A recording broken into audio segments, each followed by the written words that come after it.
Cette semaine, Bezrat Hashem Yitbarach, c'est la Askara du Rav Ovadia Yosef,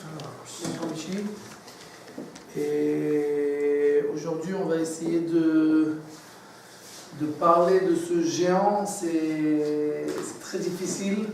Pourquoi? Parce que nous on est tellement petits, on n'a pas tellement de compréhension dans ces dimensions. Non, c'est pas seulement conscience, même de compréhension, même de pouvoir parler, d'ouvrir la bouche, c'est pas facile du tout. Et surtout quand on voit ce qui s'est passé pendant l'enterrement. Il y avait l'enterrement, il y a 800 000 personnes, entre 800 000 et 1 million de personnes qui étaient à l'enterrement, et c'est ceux qui étaient à l'enterrement, il y en a qui ont voulu arriver à l'enterrement, qui étaient en route pour l'enterrement, etc., etc. Donc on voit un personnage qui, tout seul, dirigeait la quasi-totalité du peuple juif, d'accord, et donc, vous n'étiez pas là quand il est décédé, mais à l'enterrement, c'était vraiment, tu sentais des gens qui étaient orphelins, d'accord, on dit en hébreu, Oy la sfina she'arat kaba nita, c'est malheur au bateau que comment ça s'appelle, son capitaine est mort, d'accord? Parce qu'un bateau sans capitaine, il n'avance plus nulle part, il n'a plus de direction, d'accord? Bien que les gens, dans la salle des fêtes à l'intérieur du Titanic, ils croient que la fiesta continue, d'accord? Mais le capitaine, lui, il est mort. Le bateau, il part en sucette, d'accord? Mais les gens, ils ne se rendent pas compte. Mais le bateau, il part. D'accord? Et ça, c'est une grande, grande catastrophe. D'accord? Même si aujourd'hui, les gens, ils ne se rendent pas compte, ils ne comprennent pas. D'accord? Aujourd'hui, on a un manque extraordinaire après la disparition de Yosef. Comment on va essayer d'essayer de comprendre qui c'était cette personne, qu'est-ce qu'il a fait, etc., etc. Mais d'abord, il faut savoir que tout ce qu'on peut dire, ce n'est toujours que minimisé, c'est toujours rien par rapport à ce qu'on peut vraiment véritablement comprendre. Et la seule raison pour laquelle on fait quand même le SPED, on fait quand même les cours et on parle de lui, c'est pour se renforcer, nous. La Gemara dans Masechet Shabbat, elle dit Amar le Rav Shmuel bar Shilat Achim be'espeda de'atam kaimna. Quand moi je vais décéder, alors réveille bien fort les gens dans mon espède. D'accord? Pourquoi? De'atam kaimna. Parce que moi je suis là-bas. D'accord? Et la raison. Qu'est-ce que ça veut dire cette Gemara? Sur quoi? Moi je suis là-bas. La personne est décédée, elle n'est plus là-bas. Non, mais et même si tu es là-bas, qu'est-ce que tu veux qu'on fasse du kavod? Tu es décédé, quelqu'un qui est décédé, il s'en fout du kavod. C'est pourquoi je suis là-bas, alors fais bien, réveille bien les gens. Et la réponse c'est toute simple, c'est ce qu'on vient d'expliquer. D'accord? C'est qu'on veut réveiller bien les gens, pourquoi? Pour qu'ils se renforcent. Toute ma vie, qu'est-ce que j'ai fait moi? J'ai fait en sorte que les gens, ils se renforcent. Alors toi, même quand je décède, continue à réveiller par moi, par mon espèce, les gens pour qu'ils se renforcent. Vous savez, la Gemara, elle dit que Abraham Avinu, quand il était vivant, il avait une pierre précieuse à son cou, d'accord, et que tous ceux qui étaient malades, qui regardaient cette pierre-là, ils étaient guéris. Super. Et quand Abraham Avinu est décédé, il a pris cette pierre et il l'a mis dans le ciel. Et tous ceux qui regardent le ciel, il est guéri. Ok, c'est une belle histoire. Et bien entendu, comme toutes les histoires du Midrash, ça veut strictement rien dire. D'accord? Si tu n'expliques pas ça en profondeur et tu réfléchis pas un peu, ça veut strictement rien dire. Et tout simplement pour la pure et simple raison que quoi? Que jusqu'à l'époque de Yaakov Avinu, il n'y a personne qui était malade. La Gemara, elle dit que Yaakov Avinu, il a prié pour que la maladie commence. Pourquoi? Parce que les gens ils faisaient Apchi et ils mouraient.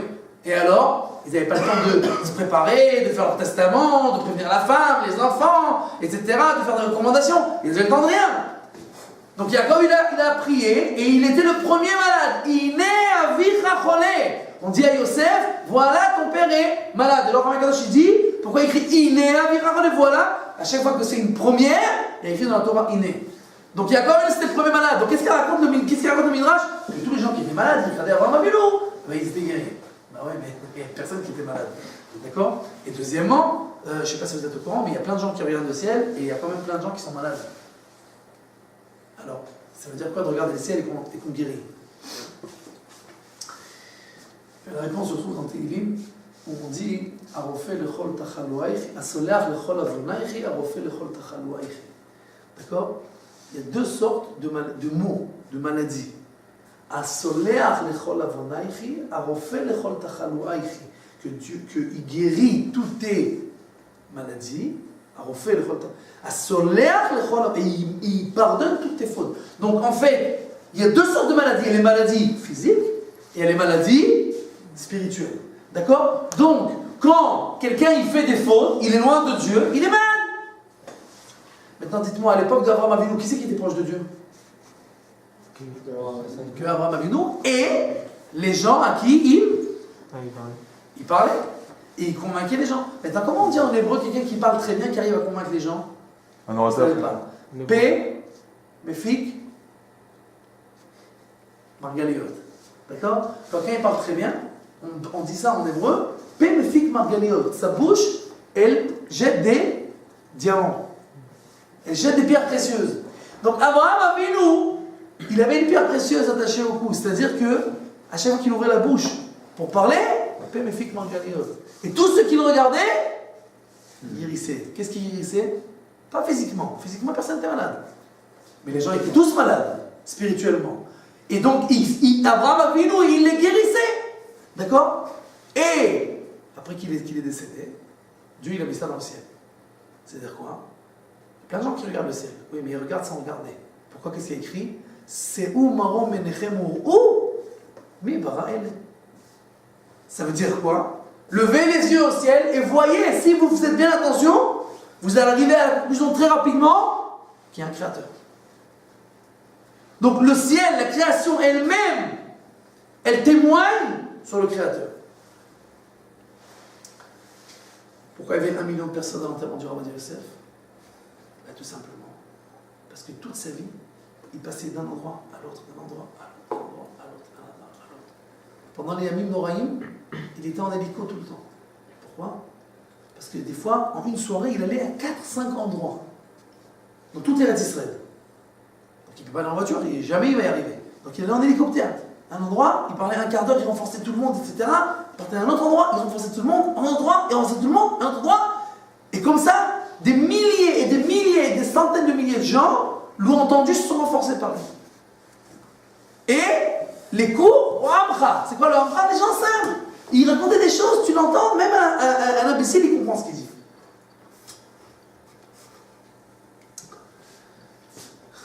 Le Rama de Jérusalem, il a raconté qu'une fois il était à Yad Eliyahu. Yad Eliyahu, c'est le stade à Tel Aviv. Il y a un stade qui s'appelle Yad Eliyahu, n'est-ce pas? Je crois. Enfin, je sais pas, je connais pas le stade, mais je sais qu'ils ont fait plein de réunions pour les religieux là-bas. D'accord? Parce que c'est grand. D'accord? Donc, une fois, le Rav Amar, il a raconté que lui, il était là-bas, on attendait le Rav Yosef, il a parlé, lui, il a fait son speech pendant une demi-heure, il a renforcé, etc. Et puis, le Rav Yosef, il est arrivé en hélicoptère, et alors il a parlé un quart d'heure, et il s'est assis à côté du Rav Amar, et il lui a dit, je suis vraiment désolé, je ne peux pas rester, je dois continuer autre part, mais je te demande vraiment, c'est important que les gens ils entendent, renforce-les et parle en mon nom, s'il te plaît. Maintenant, et il est parti. Maintenant, il a déjà parlé. Et qu'est-ce que je veux faire? J'ai déjà parlé, Kilo. Je veux pas reparler encore une fois. D'accord? Il ne savait pas quoi faire. Après, il a dit, mais j'ai dit, alors ça fait une demandé de parler, je suis obligé de parler. Alors il a demandé au manché, à l'organisateur, il dit, le prochain qui monte, laisse-moi l'inviter moi, le préambuler. D'accord? Laisse-moi l'introduire. D'accord? Alors il a pris le microphone, il a dit, mes amis, aujourd'hui on a le Rav Agaon qui va vous parler, mais justement je voulais vous dire à ce sujet-là que cette personne, il a commencé à parler, il a parlé encore 20 minutes, une demi-heure. D'accord? Maintenant lui, après il a oublié. Il a dit après 6 mois, il était à un endroit, et le Rav Yosef était à côté de lui. Après 6 mois. Maintenant le Rav Yosef, en 6 mois, il a donné des milliers de cours. D'accord? Et le Rav lui dit, dis-moi, Ayad Eliyahu, tu as parlé comme je t'ai demandé? Il ne se rappelle plus. Il dit, ah oui. Et combien de temps t'as parlé? Un quart d'heure, 20 minutes. Quoi? Pourquoi si peu? Il dit, non, Rav, je vous explique, j'avais déjà parlé avant, c'était juste, rien que parce que le Rav m'a dit, alors j'ai parlé. Ah, alors Alors il s'est calmé. Il dit, regarde, ce Rav-là, toute sa vie, il est occupé. Il se rappelle après 6 mois, est-ce que tu as fait en sorte de renforcer les gens et tu as parlé encore en mon nom, etc. C'est ça qui le préoccupe. Il n'a rien dans la tête à part ça. Donc, comme vous ne l'avez pas connu, ça va être un peu difficile de parler. Je vais quand même essayer de vous donner une traduction. Le Rav Yosef avait l'habitude de faire la une des journaux pratiquement toutes les semaines. Pourquoi? Il donnait un cours tous les Motsei Shabbat et les journalistes étaient tous à son cours. Pourquoi? Parce qu'il avait toujours des yetziot, des sorties impayables. D'accord? Il descendait un peu celui-là, il disait qu'il crève celui-là, et Sharon, il a fait la Hitmatkout, que Dieu lui envoie un truc, il va lui donner un coup sur la tête, il va s'abattre, il va plus de. Et des trucs, je l'ai mis Taloni quand elle mourra, on fera une fête, des trucs terribles. D'accord? Et donc il faisait la une des journaux, bien entendu, c'était un. Hein? C'était, pour les journalistes, c'était en or. D'accord? Maintenant, c'est pas seulement sur les paroles de Dieu qui tombaient. Des fois, ils tombaient sur des rabbinim. Sur mon grand-père, par exemple. Mon arrière-grand-père qui était un mec bien, je veux dire, qui était un grand rab, quoi. Il a écrit 60 livres, je veux dire, il était grand rabbin de Haïfa. C'était pas un imbécile, quoi. Première vue, en tout cas. Et le Rav Yosef, en plein cours, devant des millions de gens qui les filmaient sur l'avion, sur le satellite, etc. Et il dit, quoi? Le Rav Yosef Messas? Mais ce qu'il écrit, c'est n'importe quoi. Si j'avais son livre ici devant vous, je l'aurais déchiré en 1000 morceaux. Ah, ok, sympa. Et dans un de ses livres, il écrit, entre parenthèses, il écrit une chouva, et il écrit Vechen Katav Beshut Maim Chaim Mashas, et le Rav Massas aussi a écrit ça, et il écrit entre parenthèses, et bien qu'on ne peut pas se fixer sur Rav Massas sur rien qui a trait à l'Alacha, on peut se fixer sur lui pour un témoignage. Ah, merci. Ah, merci beaucoup. Merci. Pour un témoignage, c'est bon, mais pour l'Alacha, pas du tout. D'accord? Maintenant, tu vas me dire c'est Rabbi Yosef. Bon. Rabbi Shalom Eshas, grand rabbin de Jérusalem. Une fois, il l'a appelé Dalata'am. Dalata'am. Les pauvres gens du peuple juif. Dalata'am. Rabbi Shalom, c'était un météore, un géant. C'était. Donc, il ne mâchait pas ces mots. Et il y a beaucoup de gens, ça les énervait. D'accord? Maintenant, on va essayer de comprendre un peu quand est-ce qu'un rave, il arrive à ce niveau. Quel niveau? C'est pas comme ça qu'on parle. C'est quoi ce niveau? Quand le rave s'est fait décéder, Katzalé, c'est un Chaver Knesset, c'est un député qui habite à Bethel. Alors il est venu me voir, il m'a enlacé comme ça, il m'a dit qu'est-ce qu'on fait maintenant? Qu'est-ce qu'on fait? Je dis maintenant, on prie pour que le Mashiach il arrive. Vite fait, bien fait. Parce que maintenant, c'est un grand problème. D'accord? Et alors il a vu mon fils Raphaël qui était à côté de moi, il a donné une claque. D'accord? C'est l'habitude du RBCF. D'accord? Il donnait des claques à tout le monde. C'est dommage, je vous ai ramené un film où on le voit claquer des gens. Mais alors des claques, moi ce que je vous donne à moi c'est rien, c'est de la rigolade. D'accord? Des claques. Et le grand rabbin d'Israël, qui se fait plus que ça, le Rav Lau. Le Rav Lau d'aujourd'hui qui est grand rabbin d'Israël, son père était grand rabbin d'Israël lui-même déjà, mais bon, les deux ils sont grands rabbins d'Israël, ils sont venus demander la bracha, après qu'il est déjà devenu grand rabbin d'Israël, il est venu demander la bracha du Rav Yosef, et le Rav Yosef, Mazal Tov, Mazal Tov, le Tov meurt Ali Sameach, et le père il est fou de joie, donc le père, le vieux, qui était rabbin avant, et le Rav Lau aussi il est content, etc. Et il le claque, tac.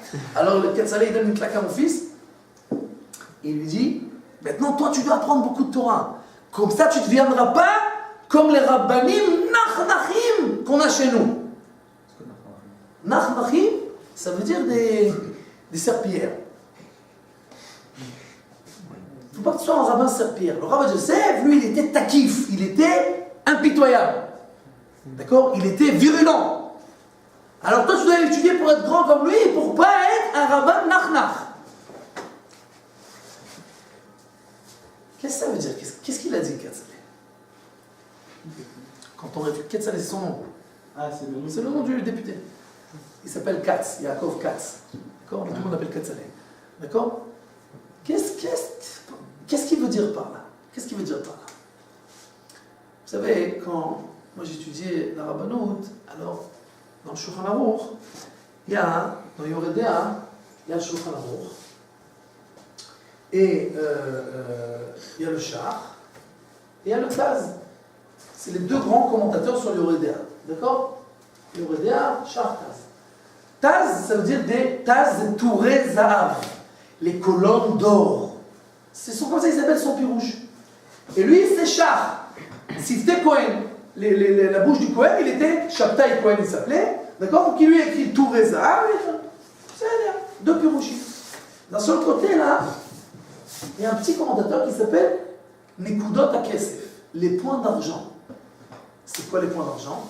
C'est des remarques sur le Taz. Le Taz a écrit des colonnes d'or, monumentales, des colonnes d'or. Moi, j'ai écrit des points d'argent. C'est des remarques. Qui c'est qui écrit Nekudot HaKesef? Le Shach. Pourquoi on écrit un autre commentaire?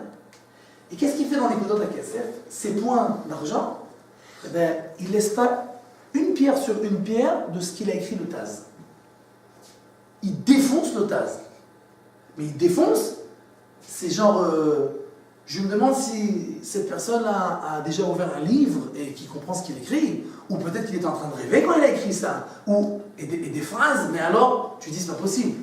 C'est un Ashkenaz, pourquoi il est aussi, je dis reste calme, je veux dire, pourquoi, alors, je connais c'était marocain, je comprends, mais qu'est-ce que t'as besoin de t'exciter comme ça? Et chaque point où il parle du Taz, il extermine.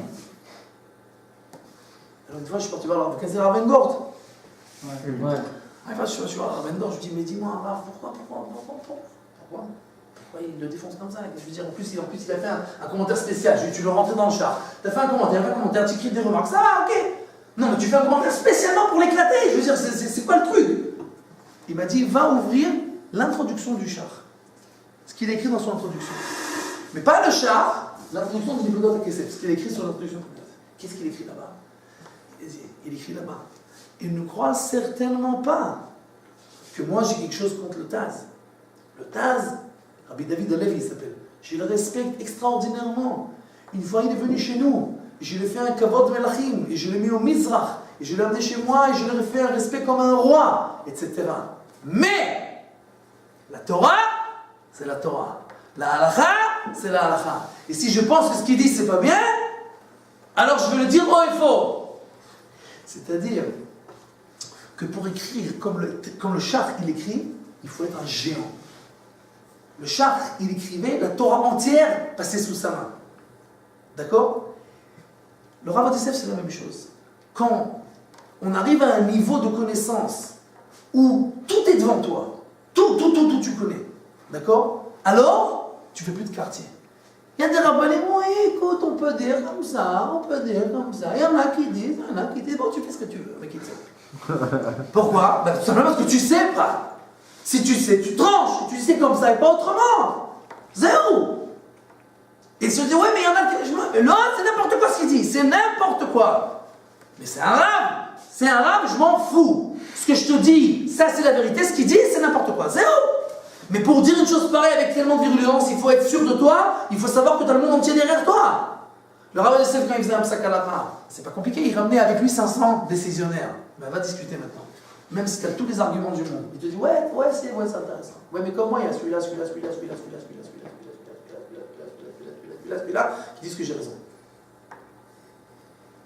C'est un problème. D'accord? Donc, maintenant, même quand le Rav Yosef descendait des gens, et surtout quand c'était des rabbanim, c'était toujours avec un respect de la personne. Parce que, on va voir maintenant avec plusieurs rabbanim. Rabbi Shalom Messas, d'accord, que plein de fois il a descendu, etc.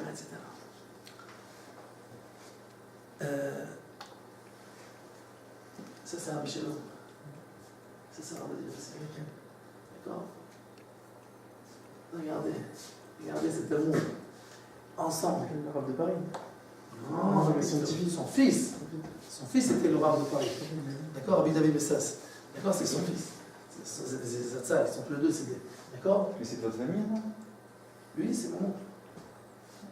Ah, et Bessas, c'est votre famille? Ma mère est Bessas. Mon père, c'est Rabbi Bessas, qui était son cousin. D'accord? Maintenant, il y avait un amour extraordinaire entre eux. Quand le Rav Yosef est décédé, il y a un de ses secrétaires qui est venu à Bethel et qui a donné un cours là-bas. Et il a dit, quand Rabbi Shalom est décédé, le Rav Yosef, il a pendant toute la semaine des schémas, il a pleuré. Et le Shamash, il lui demande, mais ok, c'est un grand Rav, ah ben, Kilou, pourquoi tu pleures autant? Alors il lui a dit, de quoi tu parles? Quand le Gdol Hador, il décède, tu pleures pas pendant toute la semaine? C'était le Gdol Hador. Mais le Gdol Hador, comment il peut être Dalat Ha'am? Comment ça peut être le petit peuple, le Gdol Hador? Et c'est comme ça. Quand il voulait dire que ce que je pense dans la halakha, c'est ce qu'on doit faire et ce qu'il dit l'autre, c'est pas vrai, alors maintenant je ne m'occupe pas de la personne. Rabbi Shalom, c'est un géant, c'est un Gdol Hador, je vais pleurer quand il va décéder, c'est le Gdol Hador qui est parti. Mais quand je pense que d'un point de vue de la halakha, il n'a pas raison, non seulement je vais crier haut et fort que ce que je dis c'est vrai, mais ce qu'il dit c'est pas vrai, pour que personne ne se trompe. Bien entendu, Rabbi Shalom pensait l'inverse. C'est pas... Une fois, moi j'ai appelé Rabbi Shalom pour lui poser la question, quand j'étais encore jeune et beau, d'accord, et je lui posais la question, et naïf surtout, d'accord, je lui posais la question, est-ce qu'on doit répondre Baruch Hu, Baruch Shemo sur toutes les brachot, même quand on se rend quitte. Il m'a incendié au téléphone. Il m'a incendié. Il m'a dit, quoi? Tu lis pas mes bouquins? Alors quoi? La famille, si la famille ne lit pas les bouquins, qu'est-ce qui va se passer? Etc.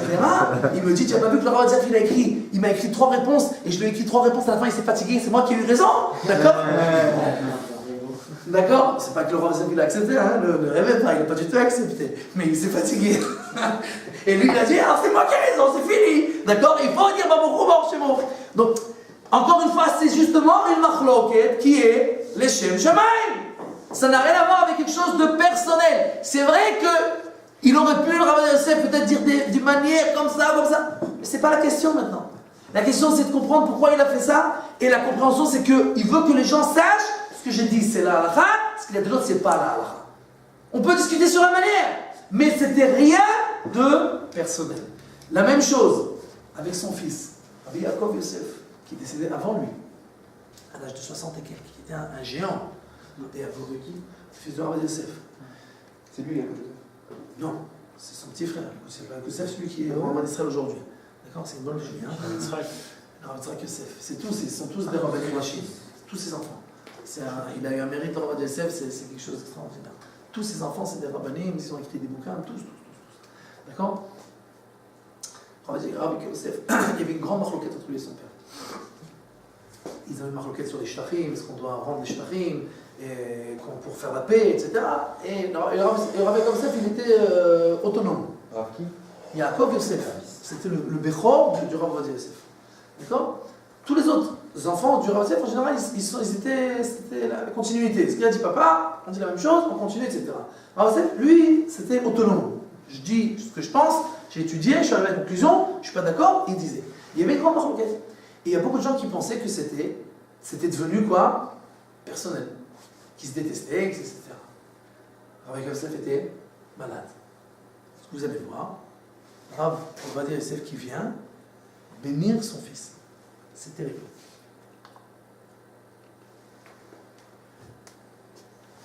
Qui pensait qu'il fallait rendre et qui pensait qu'il fallait pas rendre?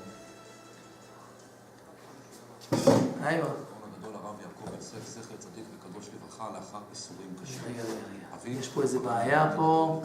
הרב עובדיה יוסף, זכר צדיק וקדוש לברכה, נפרד מבנו רבי יעקב שבוע ימים בטרם נפטר הרב יעקב יוסף.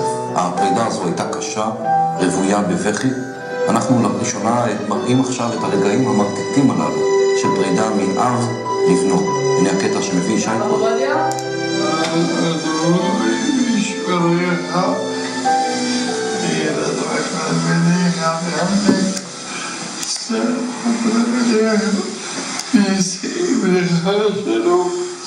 אין שבדה יברך אותך, ואחד בוא שלמה, פותנו שלמה נקום, אין פנינו, ותאמר למעיה, יסכים נפשי, מות לבן שלו לעצור. يسير دواي لما يخاكم خذ شعب العين لو يسكي بابا وتنا بخص العيش كيانية دواي رفعيها عبدي بشدواي الوشين رجع في خبيث ميشا ما يسير في محنا مكبير دوري ونام تلف على كرباش ريوان طبعا ورمانيا بس بقول ذكرها يا بيزتها تتشارك وحول الموت لم يشعر بالعسر زكوت ربيم ذاك عباد العروس وأتاها كمخا والويل ويخا دخول الشتاء تفوتي للشريخة بشقوي العصر تيخا.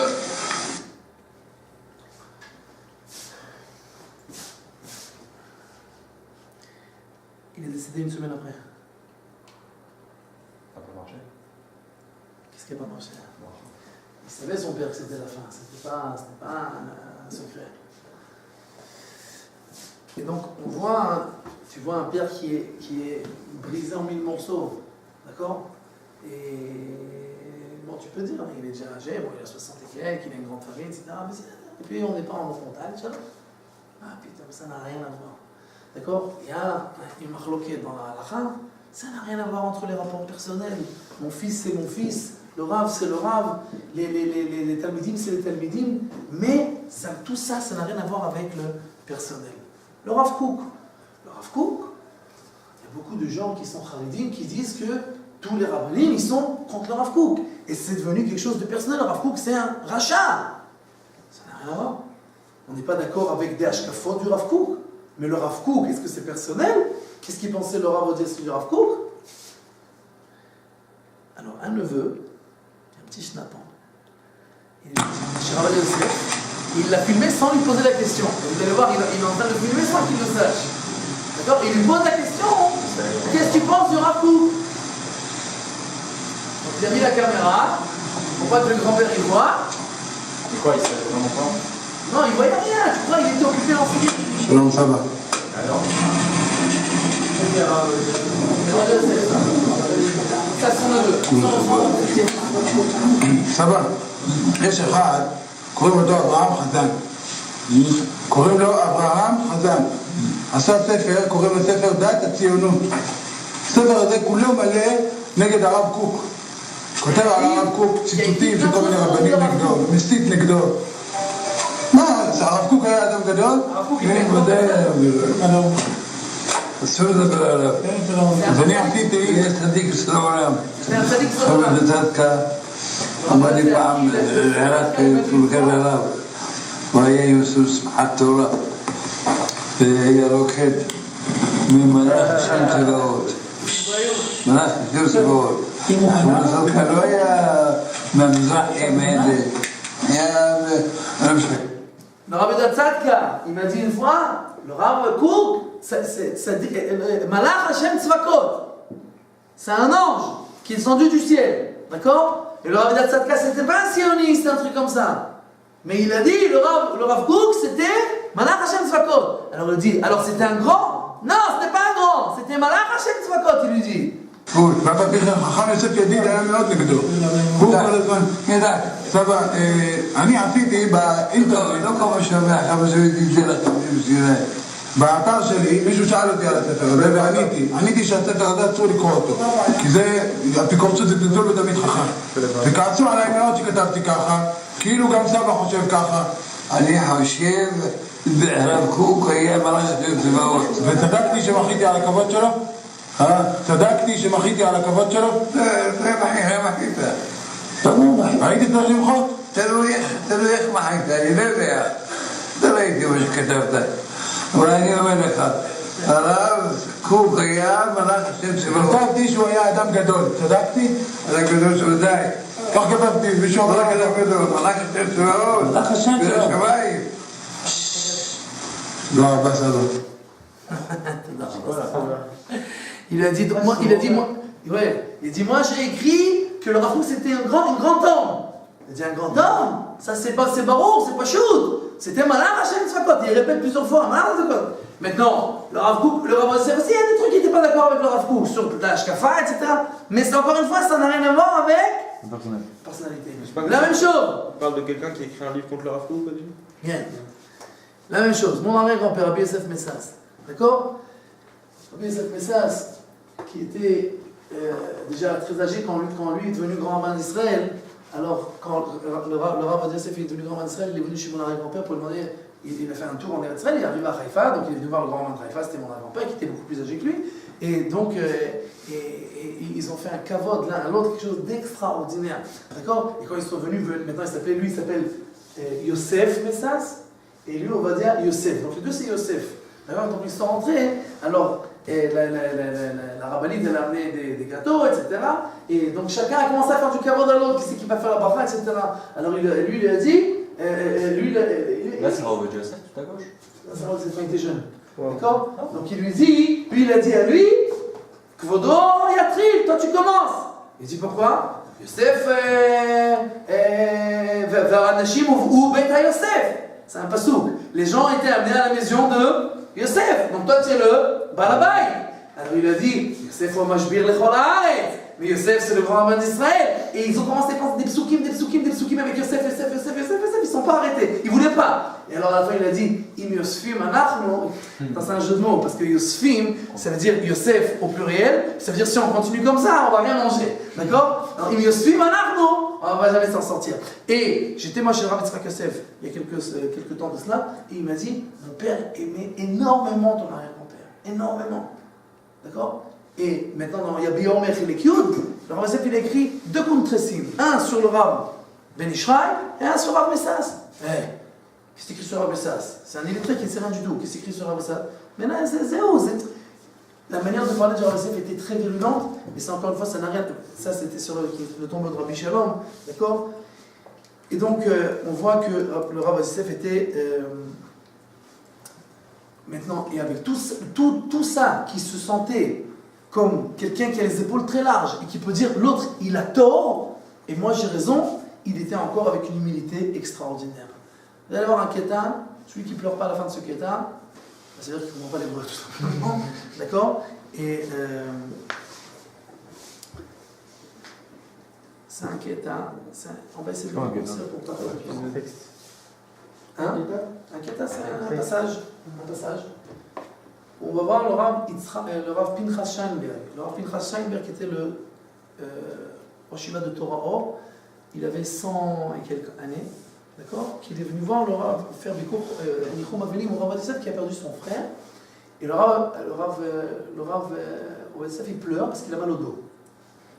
Et il dit, pourquoi j'ai mal au dos? Et je ne peux pas étudier la Torah. Ça me perturbe pour étudier la Torah. Et à un moment, il va dire, et tu sais pourquoi tout ça? C'est à cause de mes avonotes. Et il commence à pleurer. Mes avonotes. C'est avonotes. Et alors, Rav Pinchas Scheinberg, il se met à pleurer aussi. T'es avonotes, mes avonotes. Et ils pleurent tous les deux.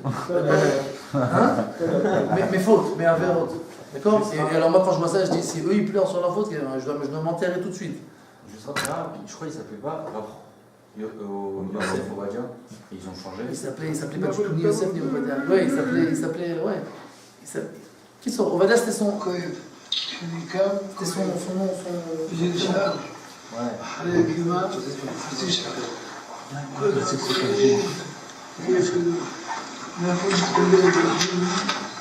ראש ישיבה, הרב עובדיה רואים בשיר החידושים של הראש ישיבה.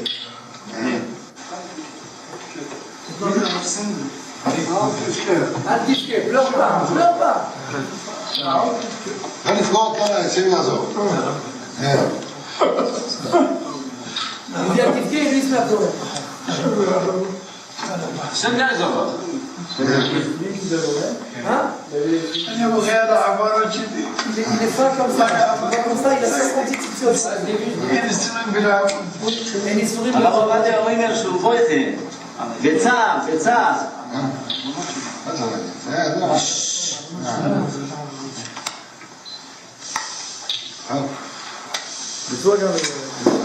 השם יזרח לשחר. הגדול שלו.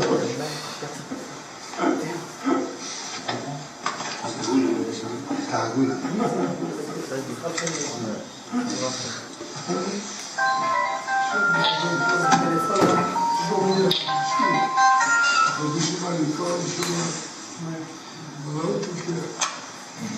השם יעזור שימשיך החידושים העיקריים שלו. בקיצור, donc les deux ils pleurent. Les deux ils pleurent. Ils vont faire la ils pleurent sur sa mère.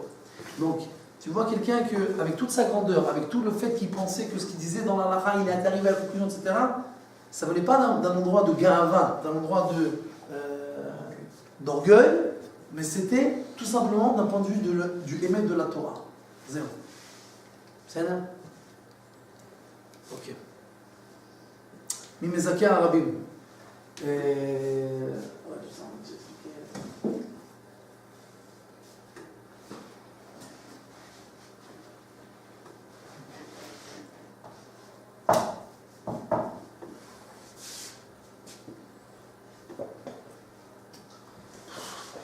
Il y a beaucoup à parler.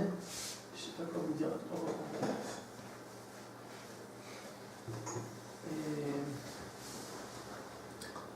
Ok.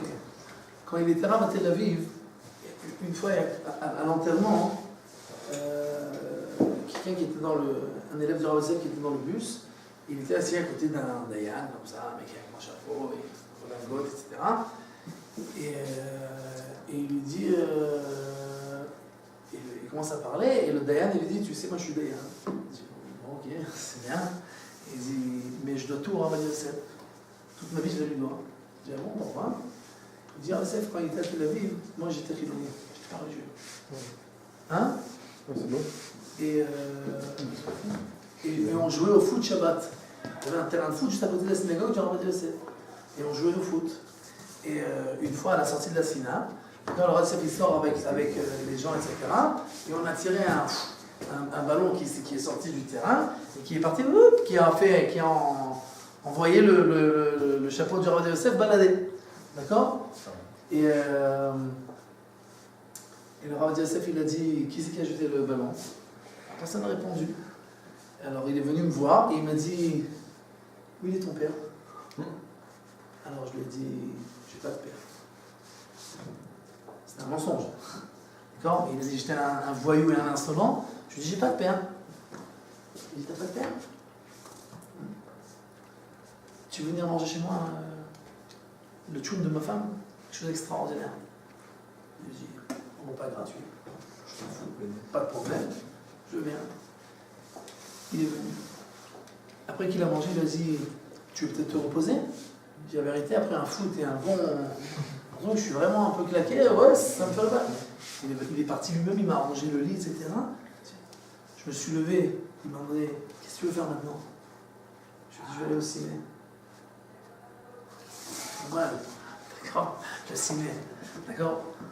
Le Rav Yosef, il a sorti de l'argent de sa poche, il m'a dit, tiens, va au cinéma.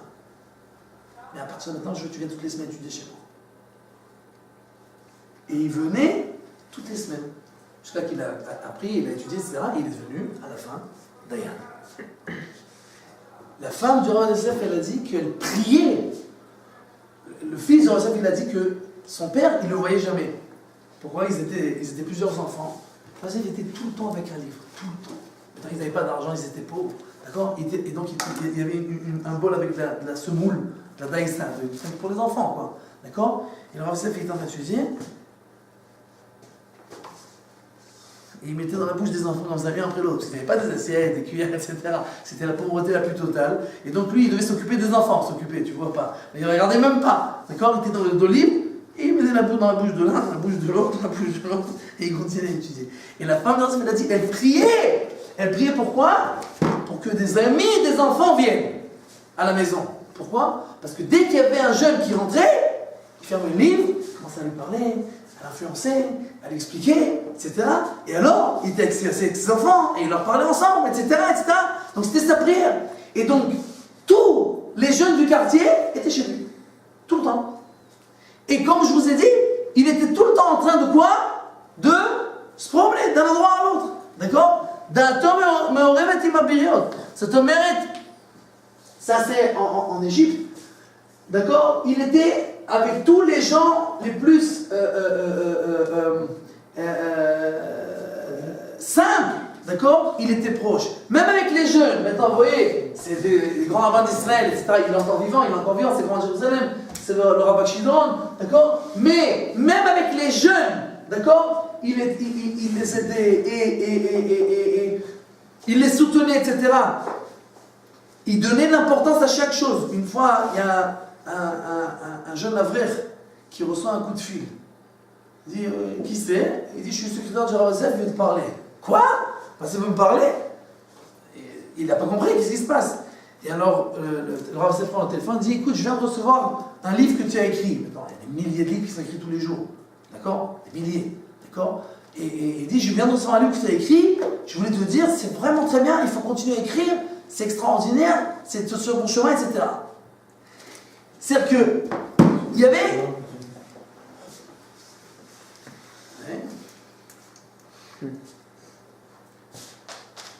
Il y avait une seule... Non?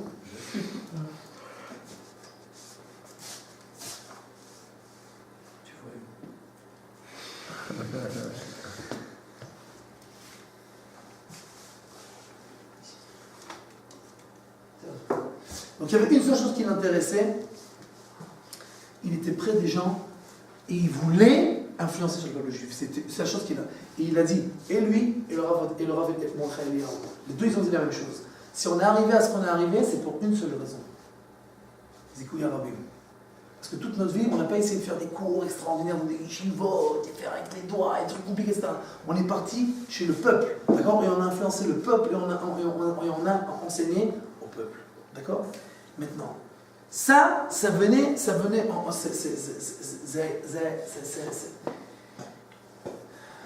il y a plein d'histoires où on voit cette histoire, cette chose-là, d'accord? À une époque, il y avait beaucoup à Tel Aviv, littéraire de Tel Aviv, d'accord? Il y avait beaucoup de khatounot, de mariages qui étaient faits Motsai Shabbat. Non, c'est quoi le bror? C'est quoi le problème? Les gens prennent la voiture pendant le Shabbat pour aller au mariage. Voilà. Tous les gens ils faisaient Chilul Shabbat pendant le Shabbat. Pourquoi? Parce qu'ils allaient Motsai Shabbat. D'accord? Donc Motsai Shabbat, ils faisaient Chilul Shabbat. Le Rav Yosef, maintenant vous savez que jusqu'à l'époque de Yosef, les gens, les poskim, les rabbanim, pendant la période de Sfirat HaOmer et de Ben HaMetzarim, il n'y a pas de mariage. Sfirat HaOmer, Ben HaMetzarim, il n'y a pas de mariage. D'accord? Et le Rav Yosef, il est venu, il a ramené chez lui tous les Baalei Ulamot, tous ceux qui avaient des salles de mariage, etc. Et il leur a dit, écoutez, venez on fait un deal. Venez on fait un deal. Les mariages, Motsai Shabbat, c'est quand? C'est quand en hiver? Quand Shabbat il sort tôt. D'accord? Quand Shabbat il sort tard, de toute façon il n'y a pas de mariage, personne ne se marie. Donc c'est en fait 6 mois. 6 mois, ça veut dire environ une vingtaine de jours. Viens on fait un deal. Moi je vous écris un psaque, qu'on peut se marier pendant tout Ben HaMetzarim, qu'on peut se marier pendant tout, comment ça s'appelle? Sfirat HaOmer, et vous fermez les salles tous les Motsai Shabbat. Eux, ça les intéressait parce que les khatounot, le Motsai Shabbat, c'est une fois par semaine. D'accord? Mais Ben HaMetzarim et Sfirat HaOmer, c'est une période entière où personne ne se marie. Donc la salle elle est fermée tout le temps. Donc ils ont dit, bah, si tu nous permets ça, c'est clair, on ferme. Et comme ça, il a influencé et il a fait que, qu'est-ce que je t'en fous? Non, bien sûr je m'en fous. Ce qui m'intéresse, c'est que les gens, ils se rapprochent de Kadosh Baruch Hu, qu'ils fassent la halakha, etc. Il a écrit un truc pour montrer que d'un point de vue de la halakha, c'est une khumra, et cette khumra-là, on n'est pas obligé de la faire si ça vient au détriment du fait que les gens ils vont faire Chilul Shabbat. D'accord? Cette histoire-là, je l'ai entendue à la Halvaya. Et moi, quand j'ai entendu ça, je me suis mis à pleurer. Mon fils, il n'a pas compris pourquoi j'étais tellement... Mais c'est tellement fort, ce sentiment-là qu'il avait, cette pensée-là qu'il avait pour le peuple juif, que lui, il était entièrement en dehors de tout, c'est-à-dire même de lui-même. Il devait aller faire un tzintour. Un tzintour, il avait un problème dans le cœur. D'accord? Et il devait faire un tzintour, une opération, un cœur ouvert, etc. Et donc le médecin, il a dit, ouais, il y a une stima, il y a un truc une veine qui est bouchée, etc. C'est dangereux, il faut vite faire une opération. Et le RSF, il a dit, c'est quand l'opération? Et le médecin, il a dit, tout de suite, on rentre tout de suite dans cette opération. D'accord? Il dit, ah non, je peux pas. Il dit à son fils, je dois retourner à la maison 3 heures, 3-4 heures et je reviens. Il dit, mais qu'est-ce qu'il y a? Dis-nous qu'est-ce que t'as besoin, on y va, nous, on revient. Il dit non, je dois aller moi à la maison. Il dit mais pourquoi? Mais c'est pas compliqué. Il y a une femme que j'ai commencé à écrire un psaque. Elle est à Gouna, son mari il a disparu, et je suis en train d'écrire un psaque pour la permettre. Moi, je vais rentrer à ce nitoire, cette opération. Je ne sais pas si je vais me lever, oui ou non. Alors d'abord je rentre, d'abord j'écris ce psaque, d'abord je la permets, et je l'appelle, et je lui dis qu'elle est permise de se marier, et après on fait l'opération. Le mec il entre la vie et la mort. Il dit ouais, mais si je fais une opération, peut-être je ne vais pas me lever. Qu'est-ce qui est plus important? D'abord je vais écrire qu'elle est permise, d'abord je vais l'appeler pour lui dire qu'elle est permise. Et après on fera l'opération. Incroyable. D'accord? Le Rav David Lau, j'ai entendu des oreilles, qui est grand Israël aujourd'hui, qui a raconté que une fois, il avait écrit une réponse, une très grande réponse sur un sujet, d'accord? Long, avec plein de feuilles, etc. Et il voulait l'avis du Rav de Yosef. Est-ce qu'il est d'accord? Qu'est-ce qu'il en pense, etc. Et donc il a envoyé ça en fax, d'accord? Il était sûr que bon, le Rav il est occupé, c'est pas un qui n'a rien à faire, d'accord? Il était sûr que ça allait prendre genre des semaines jusqu'à qu'il allait recevoir peut-être une réponse, d'accord? Il a dit, le lendemain, on m'appelle le Rav de Yosef, on me passe le Rav de Yosef, il me dit, écoute, j'ai lu ce que tu as écrit, d'accord, je suis passé, et ce que tu as écrit c'est bien, et je suis d'accord, et tu peux permettre, etc. Et il a dit, moi je suis tombé par terre. Un mec, le monde entier sur ses épaules, mais il a vu une question que j'ai posée, il a tout de suite pris le temps, et il a lu, et il est passé sur toutes ces feuilles-là, et il a donné son avis, et il m'a appelé pour me dire, d'accord, que c'est une question importante, je te donne la réponse tout de suite. D'accord? La même chose. Une femme qui était venue chez lui, son mari, il ne lui a pas donné le guet, il ne voulait pas la divorcer. Il ne voulait pas la divorcer. D'accord? Et donc elle est coincée. D'accord? Elle est coincée. Et alors Yosef, il a donné un conseil et il a dit je me rappelle plus que c'était le conseil. Il a dit quelque chose. Il a dit fais ça, il fait ça. Et elle était sûre que le Yosef, genre, ok, il se débarrasse d'elle, quoi. Il donne un conseil, genre, ok, je t'ai dit, tu peux partir, c'est bon, merci. D'accord? Et elle a raconté, cette femme, quand Yosef est décédé, elle a raconté que 6 mois après, elle reçoit un coup de fil. Qui c'est au téléphone? Le secrétaire du Yosef. Dit le Yosef, il a demandé d'appeler et de demander qu'est-ce qui se passe avec ton guet. Est-ce qu'il s'est arrangé quelque chose, qu'il s'est passé quelque chose, que ça a avancé quelque chose? Et elle dit alors j'ai compris. Après 6 mois, il se rappelle encore, il pense à ça, et il demande qu'on appelle spécialement pour vérifier est-ce que quelque chose a avancé. Le mec dans la tête, il n'a rien. À part le peuple juif, il n'y a rien dans sa vie. Et maintenant vous allez le voir pleurer. Sur quoi? Sur la situation spirituelle du peuple juif, de l'éducation en Eretz Israël.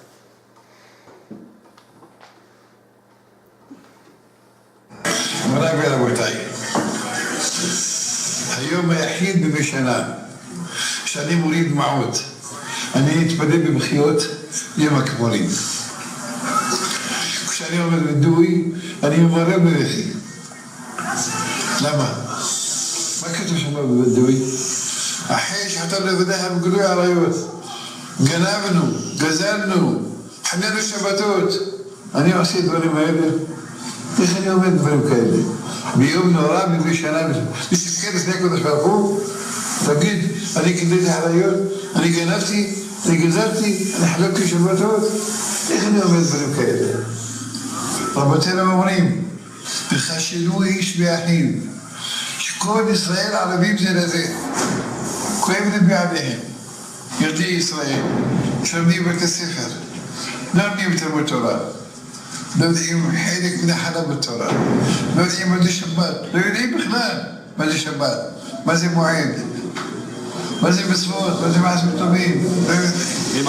על מה אני בוכה? זה אני בוכה. C'est ça qui pleure, c'est ça qui le dérange. Qu'est-ce qui se passe avec les jeunes du peuple juif? Où ils sont? À quoi ils pensent? Qu'est-ce qui s'occupe? D'accord? Il est tard, je dois partir chez un couple qui m'attend. Sur quoi on passe? Bouche cative. Bouche cative?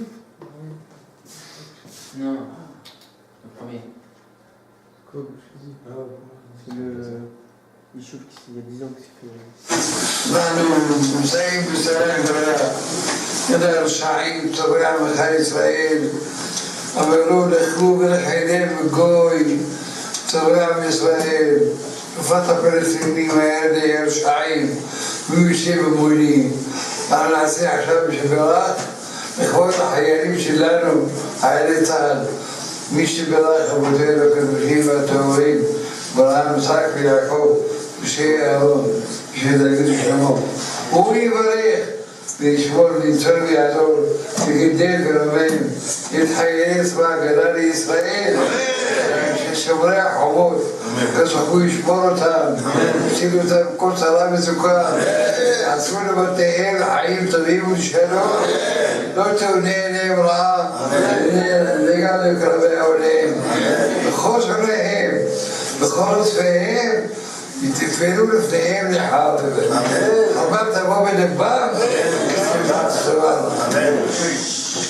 الفسوق هي بعد برج كتوب يبقوا على الشعيم هنا صغير إسرائيل حربات أبواب النبام كيف تزرت الشفرنا أمين أمين يوم خليل عميقة معروضة بخير سيجيب تدوخ في هذا تشميدين تعتمية دمائي تشميدين متقبلين تخنعين تشميدين ربي يمينه كرد برخوه تشمور كل شيء تفيد تشرع مع إسرائيل بكل تونا مكور سير وكسران وسوكان سكيلو تامي يدير دائما وتفهم شو شرح في وقت برخوه بني عليه حمد عيش سرير وخبود هيبته مسكين شوات من الطاووس شوات الحمود الشامي البار يتمسعين شنفتعوه شاب كدش بالخوش شمروا تام شعر يدوروا فهم أشري ما خدرت Théo, Bekitso, il bénit. D'accord? Maintenant, il faut savoir que moi j'ai entendu plusieurs témoignages de gens qui ont vu ça de leurs yeux. Chaque fois qu'on disait à Yosef qu'il y a un soldat qui était tué, tout de suite il se mettait à pleurer. Comme si c'était son fils. D'accord? C'est-à-dire qu'il avait un kesher, un lien avec les Chayalim et l'État. On ne parle pas de là, on parle maintenant, il y a encore un film où il parle de l'État, d'accord, comment on doit être reconnaissant à Kadosh Baruch Hu et dire merci, etc. D'accord, on n'a pas le temps maintenant. On n'a pas le temps. C'était quoi avec. Je vous laisse voir un film. Rav Ben Zion Abba Shaul. Rav Ben Zion Abba Shaul. C'est ça, Ravota, non? Ah ouais. Et alors il y avait un point dessus, genre dans le point des Rav où il contredit. Non. Ah bon. Et là, je vous laisse kiffer. Et après, on termine.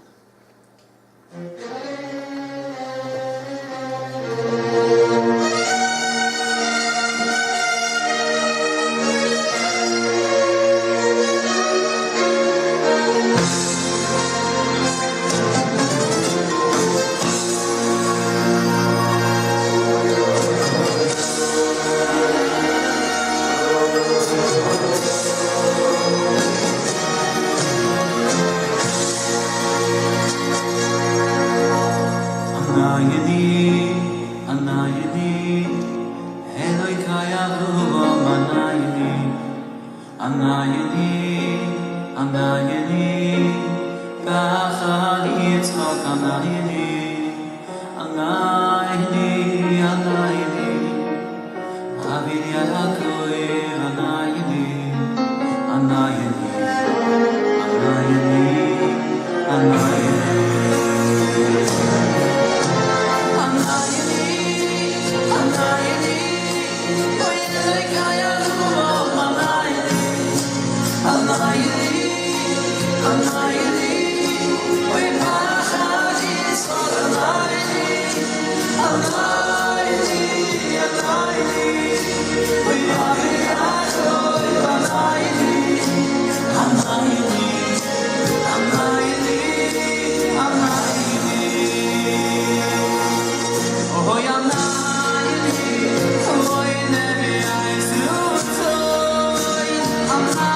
טוב, malheureusement il y a encore beaucoup à voir et à parler, אבל זהו.